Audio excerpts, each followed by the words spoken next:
Kind of Blair Witchy in here. So there's a power outage this side of town. I looked outside. It looks like it's dark in the gym. So I'm glad I wasn't there. I live in this 1 minute city where I'm literally a minute away from everything I do. So I've got the gym's right next door to me, office is right here across the street, grocery store, everything. And the lights just went dark. Everything went dark. So I imagine all these people on treadmills running full blast, probably flung over the edge of it when the thing stops. You know, the treadmill stops, you just fly off. They probably fell. Hopefully, there weren't any accidents with heavy weightlifting. It'd be inconvenient to be in the locker rooms and the showers, naked, perhaps, or something, trying to figure out your padlock combination in the dark. But anyway, we're in the dark here. Lowe's is in the dark. All the restaurants, long lines I'm seeing here. It's pretty interesting. So I was hoping to do a live stream and talk about tomorrow, but I'm here in my office, and it's like, okay, I don't know if anyone else is here. I'm usually here alone on weekends. But yeah, it's all dark.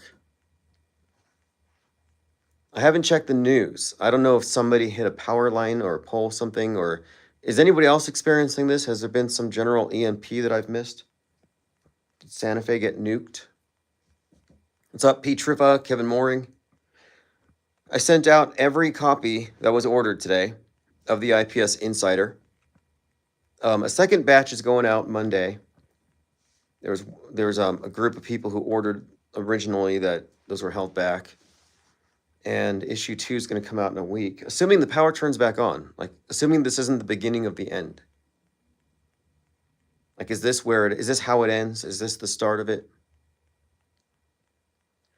P. Trippa says, Boston is marked safe from the EMP blast. Yeah, EMP is way more fakeable than anything else. It's just so easy to fake it. No, I think we got EMP'd here. I was like literally about to start a live stream.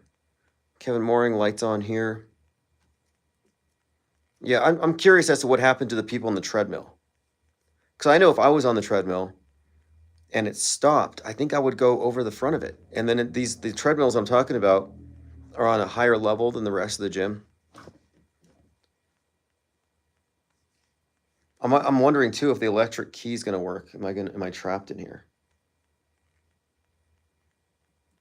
It does have this Walking Dead vibe right now here in Albuquerque. I don't know how widespread it is. I'll probably go take a look now. But anyway, just a heads up, unless the power turns back on, we're going to have to do Infinite Plane Saturday on Sunday, likely after the Super Bowl, which is likely to be a huge nothing burger from the perspective of truthers who have prophesied the end of the world because of the Super Bowl. Like, why is every Super Bowl the apocalypse? Everyone thinks, okay, the Super Bowl is when the aliens descend. The Super Bowl is when the nuke happens or the big thing's going to go down. It's like, no, election days, Super Bowls, these are just routines. And one other point, when they do fake events, they do these in closed movie sets.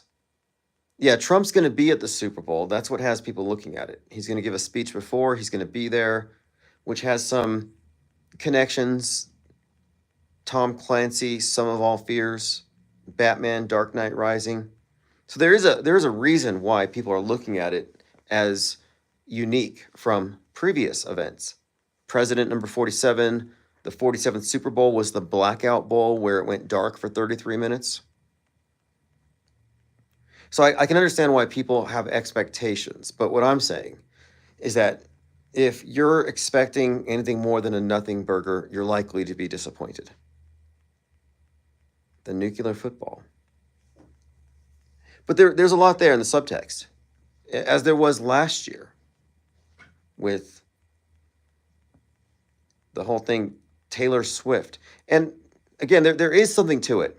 Now that I think about it, Oblivion, has a scene where Tom Cruise is down on Earth looking at this like melted Super Bowl arena, and it has this idea that there had been a nuke. It's all post-apocalypse. There's a dog that shows up, which recalls A Boy and His Dog, a movie about a post-apocalyptic future.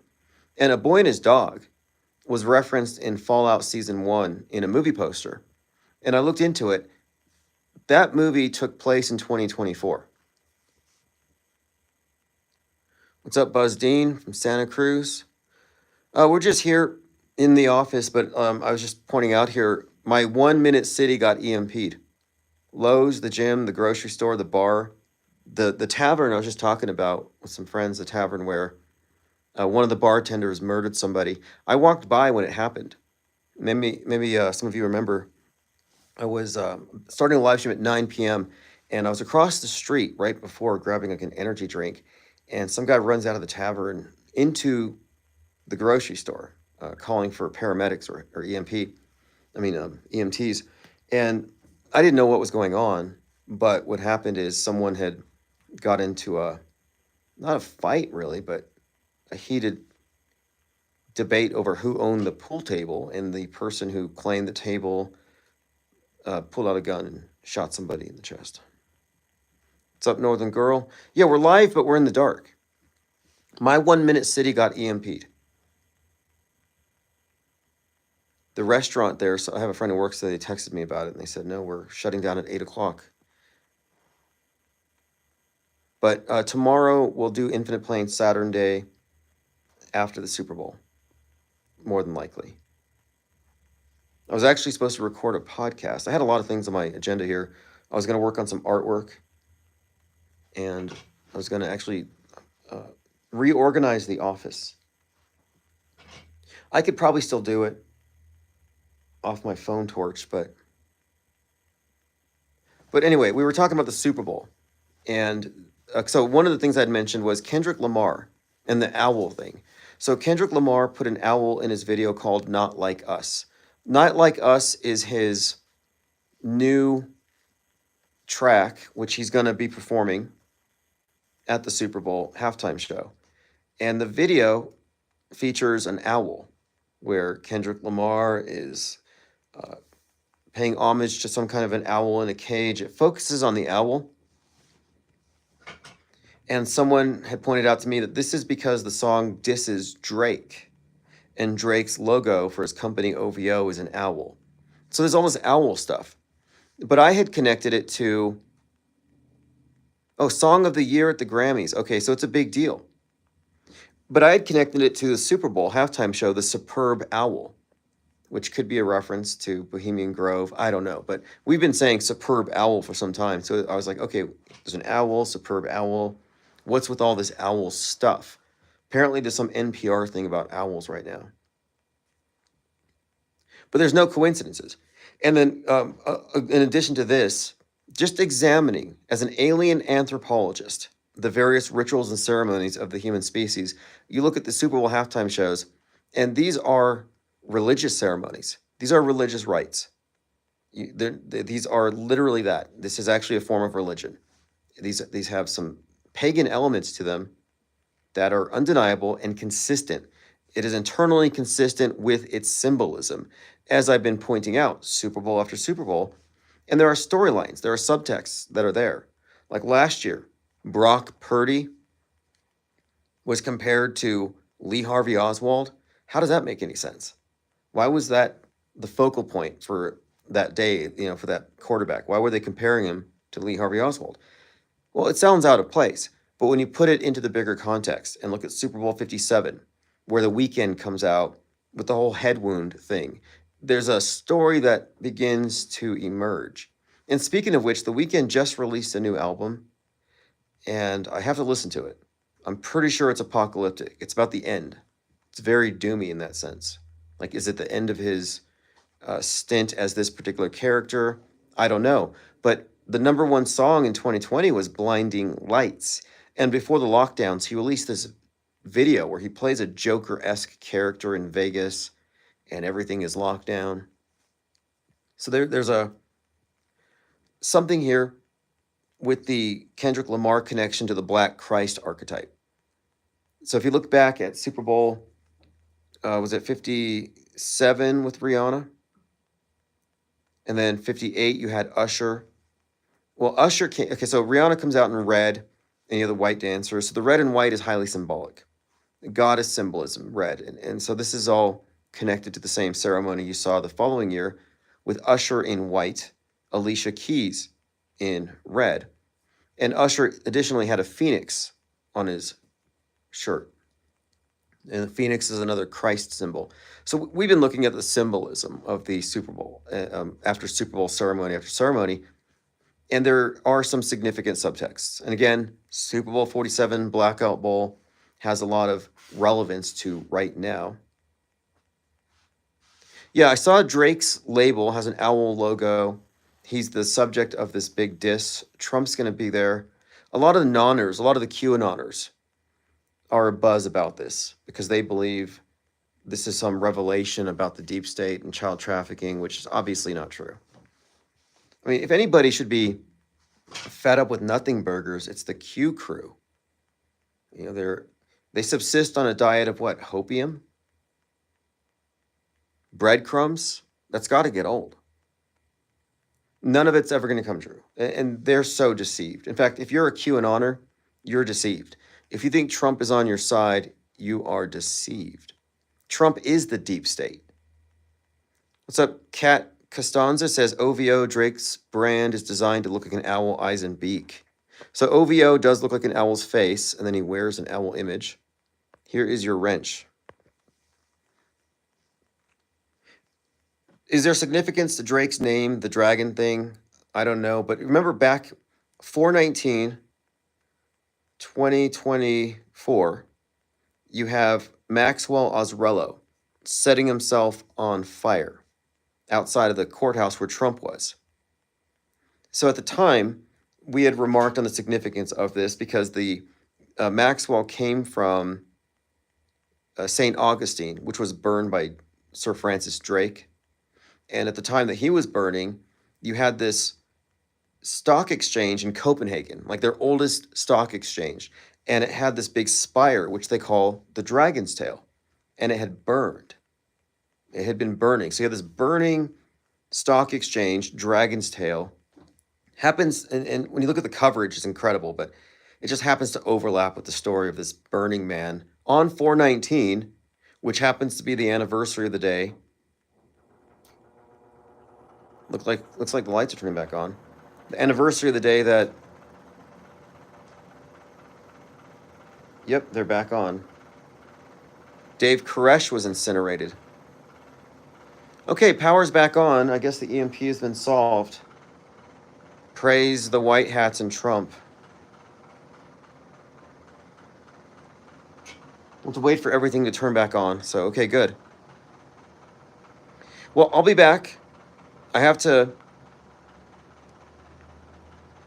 turn everything back on, make sure everything's good, and we'll go from here. So this was a pre-live stream. It's only been, this is just 10 minutes, so this is 15 minutes. It's just a kind of a pre-live stream. We'll be going back into the routine here. Again, we sold out on the IPS Insider, as expected. I didn't buy a huge volume, but if you missed out on this issue, which was belated, it's from September, I'm going to be ordering new copies when I get issue number 2, which I'm going to be ordering at the end of the week. I wanted to wait for the Super Bowl so I can add in whatever does or doesn't happen. But anyway, we're talking about the Super Bowl, the halftime show, and one of the significances is there significance to Drake, the significance of Kendrick Lamar, the Black Christ archetype as it pertains to BLM, the martyr stuff. And then also there was that Super Bowl scene where Eminem shows up and he kneels in the middle of it, paying homage to Colin Kaepernick. Well, nobody cares about Colin Kaepernick anymore. It's been a long time, but in this story, it's significant because he was the quarterback during the Blackout Bowl. And then he started the whole kneeling during the national anthem, which again has significance to BLM, Derek Chauvin, and of course the national anthem, Francis Scott Key. We talked about the Francis Scott Key Bridge being knocked down, the significance of the national anthem right now. In terms of the 1619 versus 1776 dialectic. And a lot of this stuff is played out through the Super Bowl, through these games, through the halftime show theatrics. But Kaepernick is an interesting character in this. Remember, Kaepernick in black and white, he's played into this for some time, and he's big in the 1619 project, but also significantly, it is believed by many that Donald Trump is the reason he was blackballed from the NFL. And his last throw as a quarterback was 19 days before Trump, or was it 19 days before Trump got into office? I mean, it was like kind of correlated. So there is some significance here. But yes, Eminem kneeling for Kaepernick.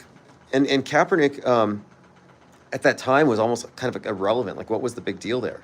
Well, the big deal, again, the symbol of kneeling as it pertains to BLM on the national anthem, all this ties into the bigger story of, because 1776 and 1619 are 2 years worth looking at for their symbolic value on the political horseshoe, left and right. So the right-wing fringe is represented by that number, that year. January 6th was 1776 coming back again. 1619 project was on full display in 2020. And if you've seen Leave the World Behind, an Obama production, the boat, the big ship that rams the beach, that starts everything, is the White Lion, which landed or touched, it landed here in America in 1619, the beginning of the transatlantic slave trade. And 1619 was the emergency frequency in that movie. Yeah, and then his name, of course, so his name Cullen is derived from Nicholas. If you look up the etymology of Cullen, you get Nicholas. Look up the etymology of Kaepernick, you get Copernicus. So what does Nicholas Copernicus have to do with Colin Kaepernick? Well, we're talking about revolution. And BLM, 1619 project, this is the vanguard of a global communist revolution, Marxist revolution, or anti-capitalist revolution. So the revolution is built into his name. And you could look at him as a symbolic figurehead, like the cap. And there's a lot of symbolism here suggestive of this, that it's a revolutionary movement, and so a symbolic figurehead having that name. Because, the revolution in the political sense, that the word revolution in the political sense really originates from the Copernican revolution. And we're talking about the world changing. And if you look at Colin Kaepernick's Ben & Jerry's ice cream, it's called Change the World, but it's spelled WHIRLED. There's kind of a double entendre here, I think, because world refers to revolution, spinning. Like Copernicus starts the world spinning. And I think that we're looking at a revolutionary movement against the West, against capitalism, against rich billionaires destroying entire systems for the rest of the world.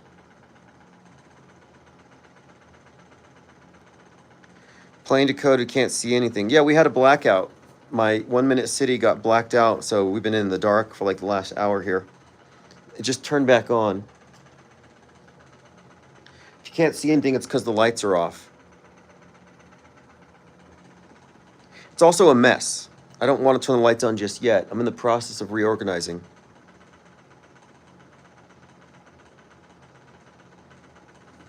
I don't know if there's anybody else here. I kind of want to drive around and see if anything happened. I'm not sure what did it. Did a plane crash? How many plane crashes, how many headlines have you seen about high-profile plane crashes in the last week and a half since that movie came out with Mark Wahlberg, Flight Risk, a Mel Gibson movie? And we said this too.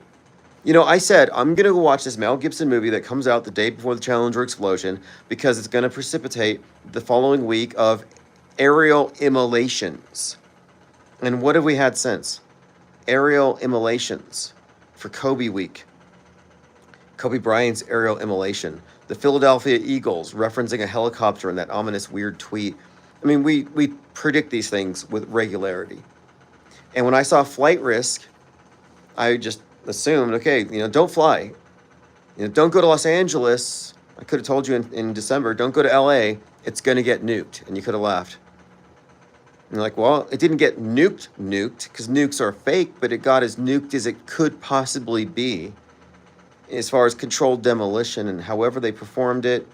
I mean, I don't believe there's anything natural about those fires in the usual sense that we use the word natural, like as in like random.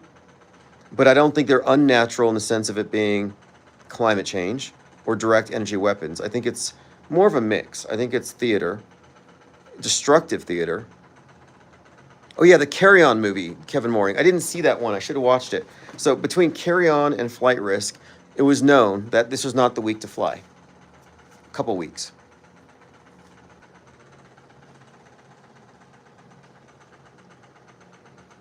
Life imitates Netflix. That's what you could make that case. You could make the case that life imitates Netflix, that life imitates the movies, Hollywood. You could easily make that argument, and normies would have to agree with you. Where they don't agree with you, where they wouldn't agree with us, is when we say, well, it's not technically life following Netflix. It's fake engineered events.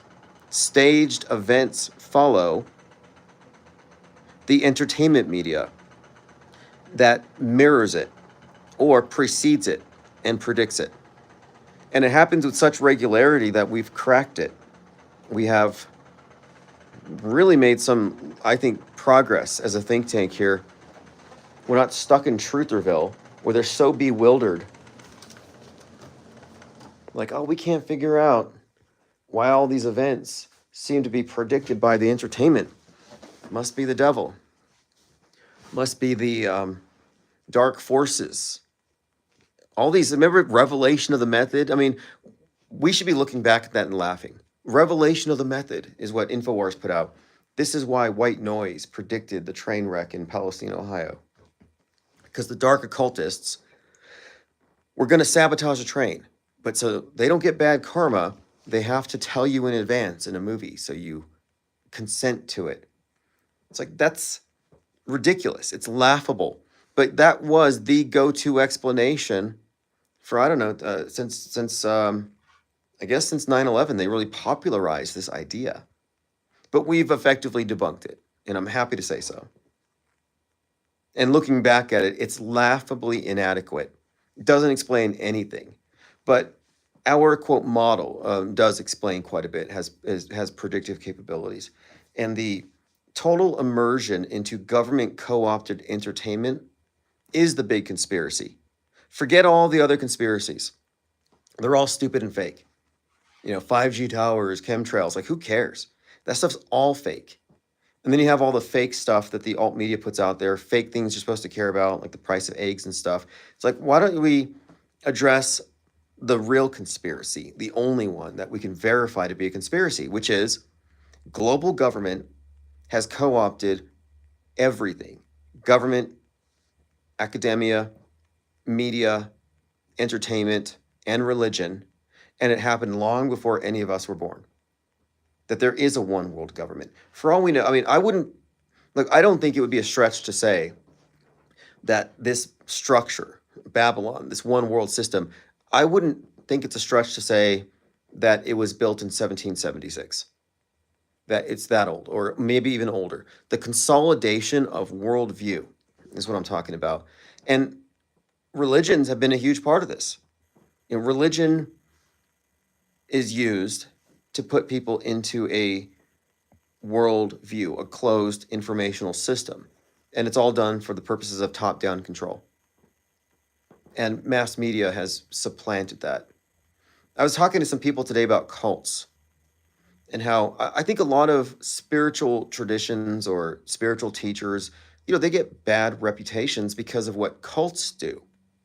And in particular, for example, you have various Christian cults, various spin-offs, but these cults are not the product of what's in the Bible. I mean, you could even look at Dianetics and Scientology and the cult of Scientology and this stuff, but the cultiness is not a byproduct of what's in the books whatsoever. It's the structure itself of the groupthink. that the book is just an excuse for. But I've been looking into cult psychology because I'm amazed at how religion has touched the lives of people that I know, and how more than anything, I mean, politics and religion are both very divisive, of course, but religion far more fundamentally.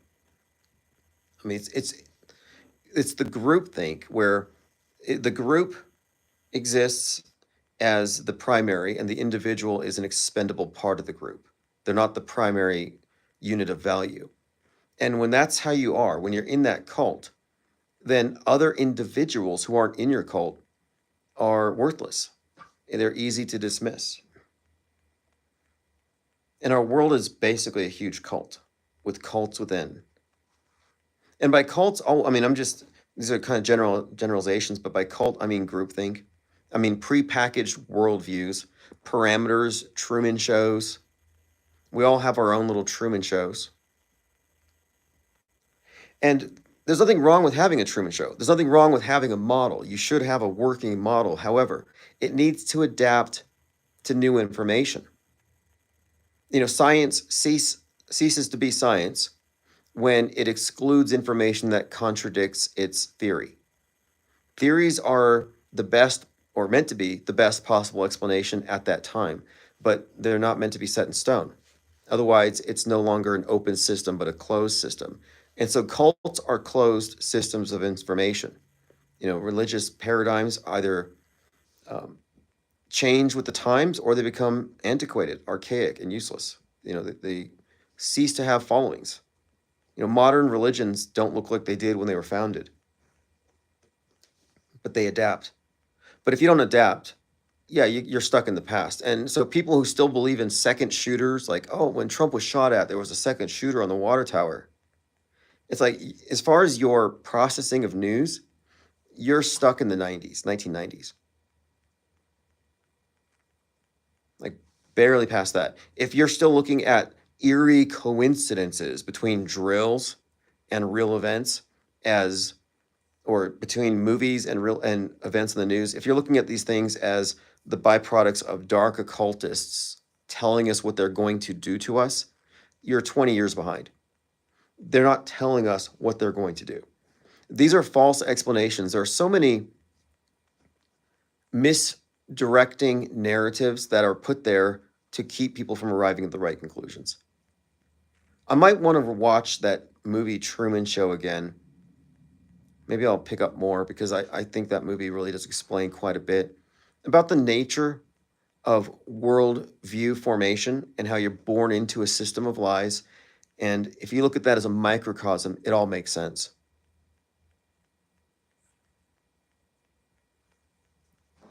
And cults, the word cult is generally used as a pejorative, but I don't think it's a bad thing necessarily. There's like relationships. Not all relationships are good.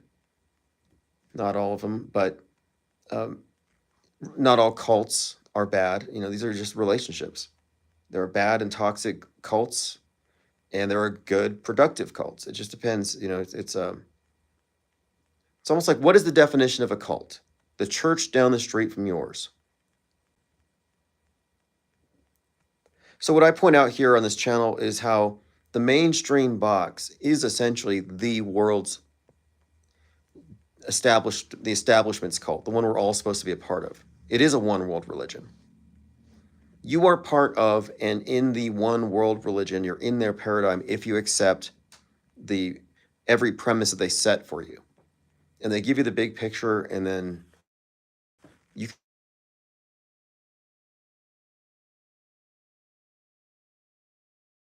and if you look into, okay, I was part of one briefly. It was something I kind of got attached, I got involved in because of other people, but it was basically one of these group kind of meetings you do for people who've recently lost someone. And I got away from it when I realized, well, I'm very well aware of cults and how they operate and how they work. And I recognize the trappings of a cult in even that. I mean, not all cults are religious. Many are secular. Multi-level marketing cults. Oh, what's up, Mike? Do you know the power's been off? I've just been here for about half an hour, but it just turned back on. And you can't really broad brush it either. Not all small churches or cults, not all group meetings or cults. It really depends on the groups and who's in charge. Like I was in the military, which to me was a very much, if you look at it from the outside, it's like it's kind of culty. If you look at the whole process, how you get into it, and it is worldview formation, it is brainwashing. But was it destructive? Uh, Depends on how you look at it. I'd say no. Very pro-social, very organized, very much built towards your long-term well-being and success. But it did have all the aspects of a cult. You don't really notice it until you try to leave. What's up, Kangaroo? Here is your blue wrench.